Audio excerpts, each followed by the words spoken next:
ಯಾರೋ ಈ ಕಡೆನೆ ಬರ್ತಾ ಇದ್ದಾರೆ. ಅಯ್ಯಪ್ಪ ಕೆಟ್ಟ ನಾನು ಕೆಟ್ಟ. ಅವನು ನನಗೆ ಸಾಲ ಕೊಟ್ಟವನೇ, ನಾನು ಕೆಟ್ಟ ಕೆಟ್ಟೆ. ಕಾಪಾಡು ಗುರುವೆ, ಕಾಪಾಡು. ಮೊದಲು ನನ್ನ ಪಾದ ಹಿಡಿದುಕೊಳ್ಳು. ಸರಿ ಗುರುವೆ.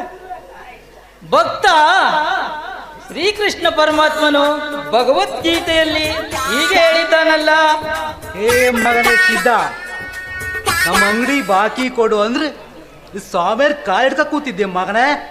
ಮೊದಲು ನಮ್ಮ ಬಾಕಿ ಕೊಟ್ಟಾಗಲ್ಲ. ಕಾಪಾಡಿ ಗುರು, ಕಾಪಾಡಿ ಗುರುವೆ. ನಿಮ್ಮ ಪ್ರವಚನ ಕೇಳ್ಬೇಕಂತ ಬಂದ್ಕೊಂಡು ಈ ರಂಗ ಸೆಟ್ರು ನನಗೆ ಹೇಳೋಯ್ತಾ ಇದ್ದಲ್ಲ ಗುರುವೆ, ಕಾಪಾಡಿ ಗುರುವೆ. ಸಾಲ ಮಾಡಿ ಸಾಮಾನು ಒಯ್ದವ್ ನೀನು ಮಗನೇ. ಪಾಪ ಸನ್ಯಾಸಿ ಆದವ್ರು ಅವರು. ಈಗ ನೀನು ಮಾನ ಉಳಿಸುವಂತ ಅವ್ರ ಪಾದ ಹಿಡ್ಕೊಂಡ್ರೆ ಅವ್ರೇನ್ ಮಾಡ್ತಾರೆ ಮುಟ್ಟಾಳ. ಏ ನನ್ನ ಮಗನೇ, ಮುಂಚೆ ದುಡ್ಡು ಕೊಟ್ಟೋಗ ನಮ್ದ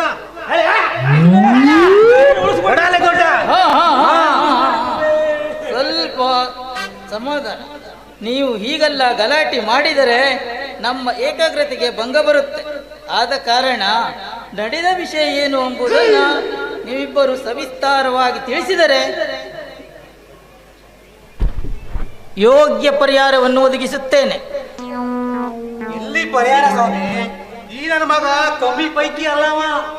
ಒಂದು ವಾರದಲ್ಲೇ ದುಡ್ಡು ಕೊಡ್ತೀನಿ ಅಂತ ಹೇಳಿ 5,000 ರೂಪಾಯಿ ಸಾಮಾನು ಒಯ್ದವ.